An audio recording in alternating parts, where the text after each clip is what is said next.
अगला important question है तिमाही के लिए, विद्युत क्षेत्र की परिभाषा, मात्रक और विमीय सूत्र लिखिए।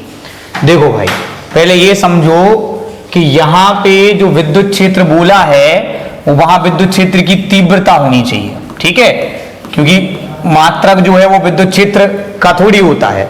तो भले विद्युत क्षेत्र बोला पर अपन को विद्युत क्षेत्र, तो फिर भी अगर आपको लगे तो आप दोनों परिभाषा लिख देना। पहली परिभाषा आप विद्युत क्षेत्र की लिख देना कि किसी आवेश के चारों ओर का बाह्य क्षेत्र जहां तक उसका प्रभाव रहता है उसका विद्युत क्षेत्र कहलाता है। फिर आ जाते अपन तीव्रता पे। देखो होता क्या है, जैसे प्लस क्यू आवेश है, इसके चारों तरफ विद्युत क्षेत्र है। अगर आप यहाँ एक प्लस आवेश रखोगे तो प्लस प्लस में प्रतिकर्षण होता है, लेकिन इसको धक्का नहीं देगा क्योंकि इसके विद्युत क्षेत्र के बाहर है। अगर आप माइनस क्यू आवेश रखोगे इसको खींचेगा नहीं क्योंकि ये इसके विद्युत क्षेत्र के बाहर है। तो बल वो तभी लगा सकता है जब आवेश उसके विद्युत क्षेत्र में। अब जैसे मान लो मैं यहाँ पे आवेश रख दूं 3 कूलाम का, तो ये प्लस का 3 है तो ये इसको धक्का दे पाएगा क्योंकि विद्युत क्षेत्र में।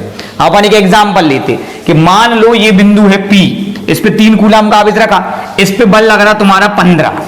तो अगर 3 कूलाम पे 15 बल लग रहा है तो 1 कूलाम पे कितना बल कहलाया, 15/3 5। अब इससे फायदा क्या होता अपना, फायदा ये होता कि 1 कूलाम का चल गया अपन को 5।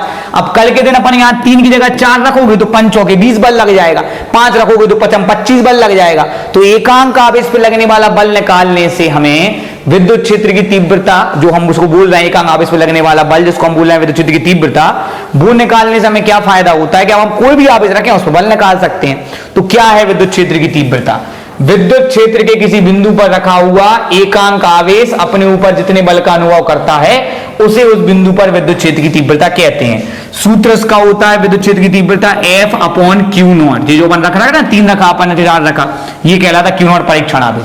अब इसका अपन मात्रक देख लेते हैं। मात्रक देखो, बल का मात्रक होता है न्यूटन और आवेश का मात्रक होता है कूलाम। तो ये आ गया आपका न्यूटन प्रति कूलाम। अब अपन इसका विमीय सूत्र देख लेते। देखो डायरेक्ट याद कर लो विमीय सूत्र तो बहुत अच्छा है, और नहीं याद करो तो हम निकाल के तुम्हें बता दे रहे हैं, ठीक है, समझना मेरी बात को, कोई जल्दबाजी नहीं है अपनी। देखो बल का विमीय सूत्र आपने 11th क्लास से पढ़ के रखा है, mLT-2, और आवेश का तो पंटर का ही बताए हैं अतुल तिवारी, AT एम्पियर और सेकेंड, ठीक है। तो ये T और ऊपर चला जाएगा, mLT-2 एक और ऊपर चला गया तो -3, और A अकेला 1 है ऊपर जाएगा तो -1। तो आप डायरेक्ट याद कर लें तो अच्छा है, वरना कोई दिक्कत है, निकाल के ही बन सकता है।